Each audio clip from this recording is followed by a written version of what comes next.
Good morning, everybody, and happy Mother's Day. Okay, in honor of Mother's Day today, here are some thoughts to ponder. Somebody said that it takes about 6 weeks to get back to normal after you've had a baby.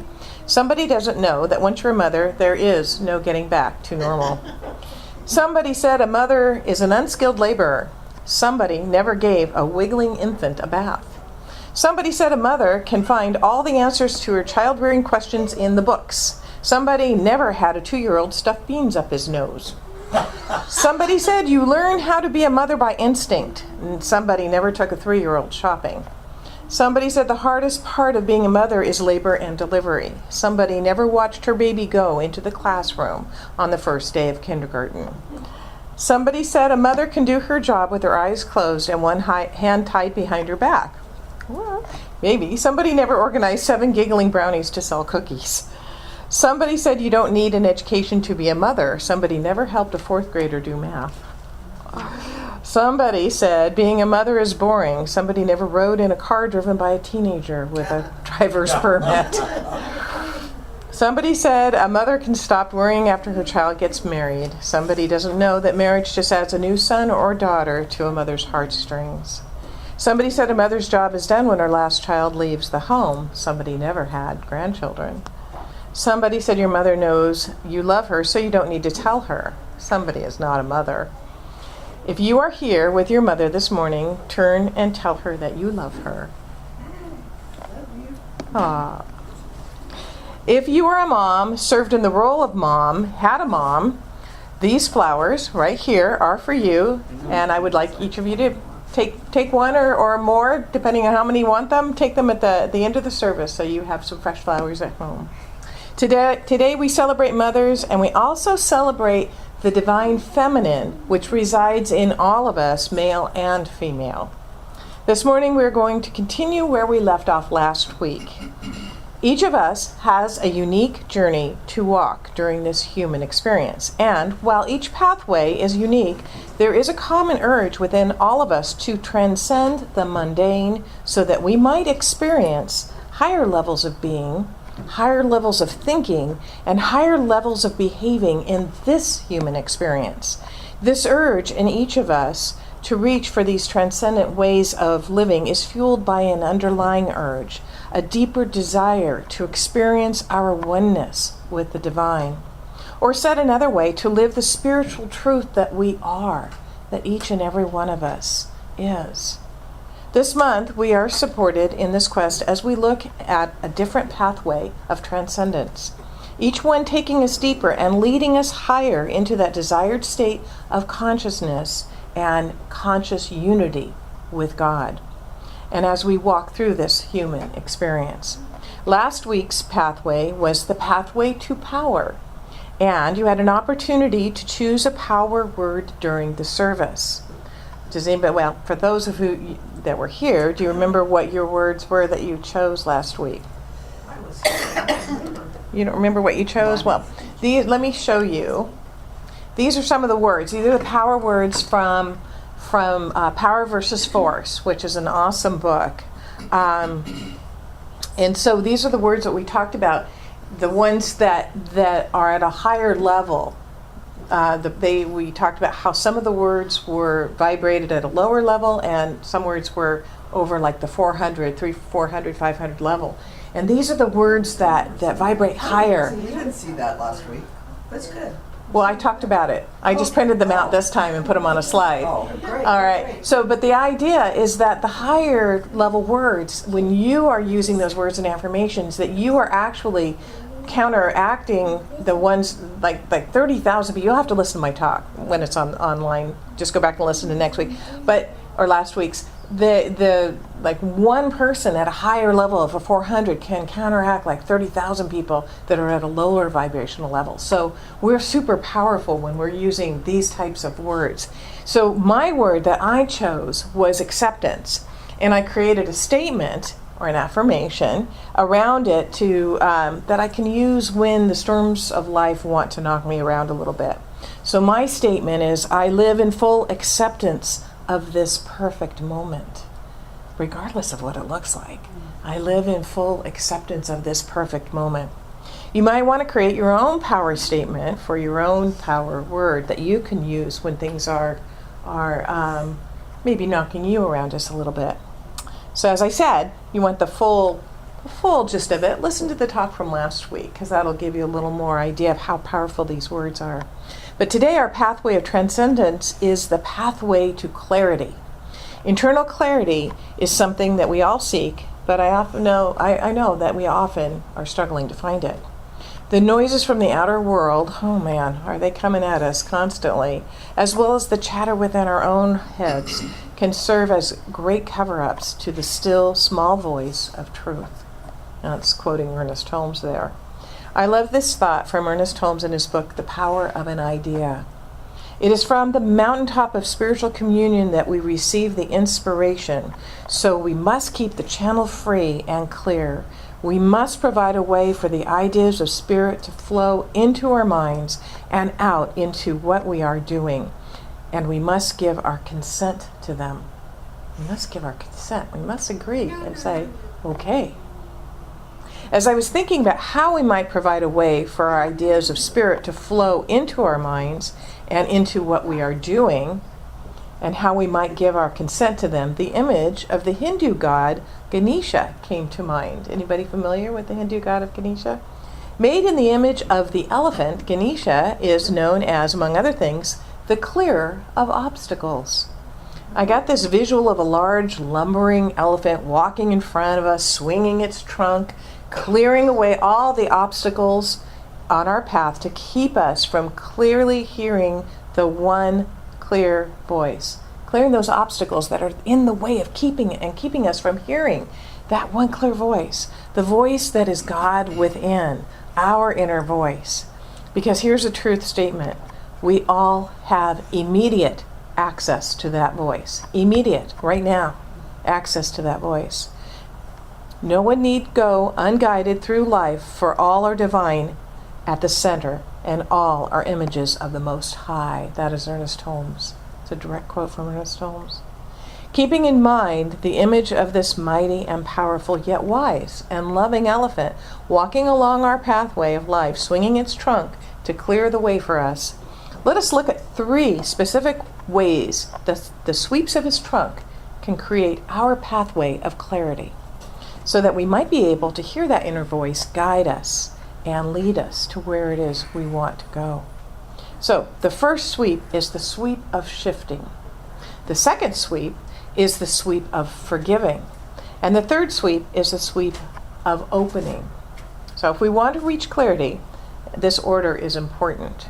Just as the debris and branches right in front of Ganesha's path must be cleared out before he can even reach the ones later on down the road. So let's first look at the sweep of shifting. The first sweep of the trunk is called the sweep of shifting. Shift what? Shifting. Shifting. Shift what? Shift your perspective. Because whatever you are looking from is what you will see. Here's an example. A minister decided one Sunday morning that a visual demonstration would add emphasis to his temperance sermon. At the beginning of his talk, he placed 4 worms into 4 separate jars. Who's heard this story? All right. Well, no, okay. The first worm was put into a jar of alcohol. The second worm was put into a jar of cigarette smoke. The third worm was put into a jar of chocolate syrup. The fourth worm was put into a jar of good, clean soil. And then he offered his sermon, during which he railed against the sins of indulgence, of earthly pleasures such as alcohol, cigarettes, and chocolate, and advocated a life of good, clean living. At his grand finale to his fire and brimstone sermon, he reported the following results. The first worm in alcohol, dead. The second worm in cigarette smoke, dead. The third worm in chocolate syrup, dead. The fourth worm in good, clean soil, alive and wiggling. The minister, feeling pretty pumped up with this powerful visual of the sermon he had just given, asked the congregation with confidence, "So what can you learn from this demonstration?" Well, a little old lady in the back quickly raised her hand and said, "As long as you drink, smoke, and eat chocolate, you won't have worms." That is one perspective, right? But not the one that the minister had in mind, I believe. So how does this apply for us as we look at the path or the idea of clearing a pathway to clarity? Instead of affirming all the time that you don't know what to do, what to think, or how to proceed, shift to the perspective that something within you does know. Something within you does know absolutely knows what to do. Instead of expecting life to be hard, shift to the realization that the universe is conspiring for your good. Instead of thinking people are out to get you, shift your perspective to look for proof that everyone wants to help you. Everyone wants to help you. Instead of girding yourself for the negative, make plans for a positive result. Instead of looking at the worst case scenario, look for your next great opportunity. Just a slight shift can make a huge difference. By changing your perspective of life, by taking a different view, you can clear away some of the debris that is in the way of hearing the voice of the divine.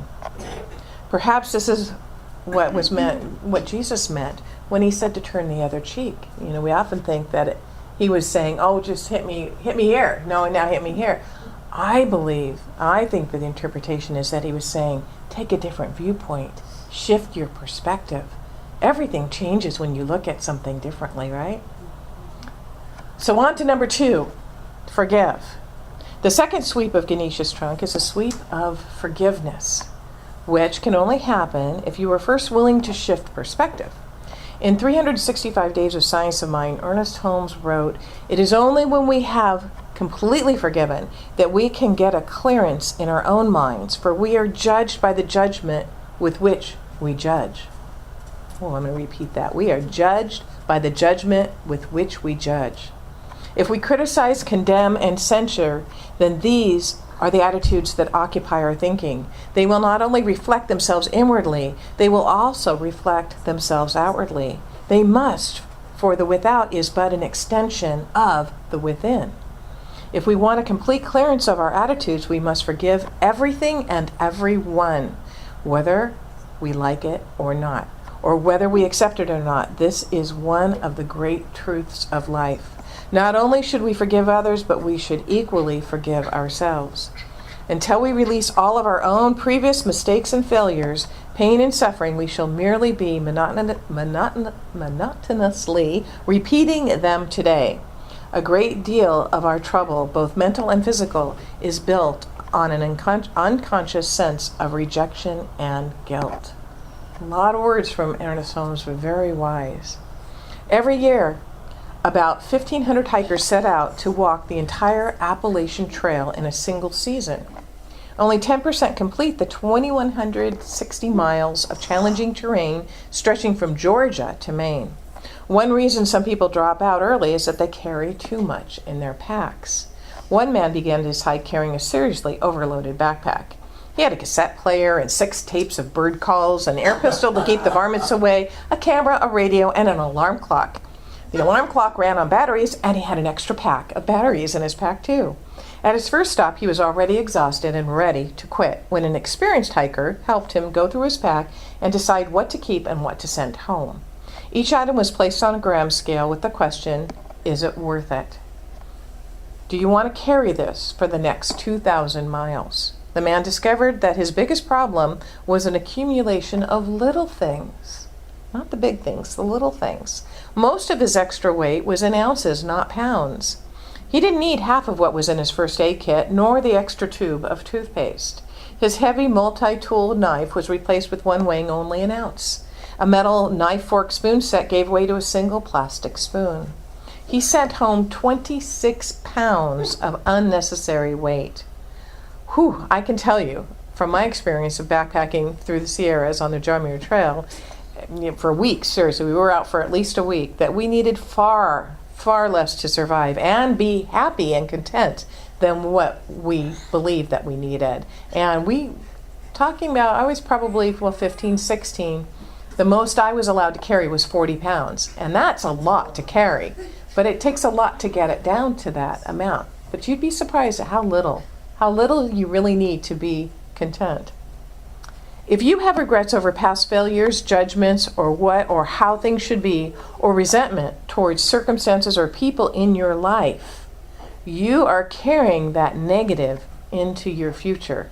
Any of those regrets, failures, judgments, all of those things that we keep bringing back up in our mind, that's that extra weight. It's holding you back and it's poisoning your good.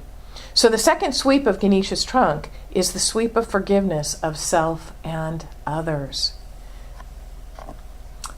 And that clears the way to hear the clear voice of God within. When we do that, when we forgive ourselves and we forgive others, it clears that way. So finally, we come to number 3.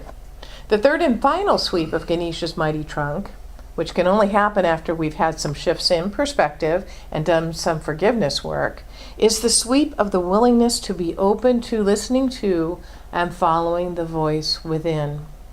Ralph Waldo Trine, in Tune with the Infinite, wrote, "If we will but follow this voice of intuition, it will speak ever more clearly and more plainly, until by and by it will be absolute and unerring in its guidance. The great trouble with us is that we do not listen to and do not follow this voice within our own souls, and so we become as a house divided against itself. We are pulled this way and that, and we are never certain of anything." So how do we learn to listen? Just like the muscles in your body, you must exercise it by listening and following. You have to do it. You have to do it, and you have to practice. Listen and following. Listen, listen, and following. And so we have the 3 sweeps of Ganesha's trunk for clearing the path to clarity. The first sweep clears away the perspectives that do not serve. The second sweep clears away the hurt, the anger, and the resentment. And the third shift clears away resistance to listening and following. And as we clear away the pathway, we create a space in us to hear that voice of the divine inside. Ernest Holmes spoke of Jesus and Jesus's and our ability too to hear that. And this is on page 366 of the Science of Mind text. He wrote, "Jesus spent much of his time communing with his own soul, for it is through our inner thought that we contact God. To this remarkable man, out of the silence of his own soul, came a direct revelation of his sonship, his oneness with God, back of the conflict of ideas, back of the din of the external life and action, back in the innermost recesses of uplifted thought and silent contemplation. There is a voice ever proclaiming, 'This is my beloved Son.' Seldom does this voice penetrate the outer world of human experience. Seldom do we allow it to perfectly express through us. But we must learn to listen for this voice. Call it conscious, call it intuition, or what we will, it is there. No one need go unguided through life, for all are divine at the center, and all are images of the Most High." That's Ernest Holmes in the Science of Mind. All are images of the Most High. That means each and every one of you. And so it is.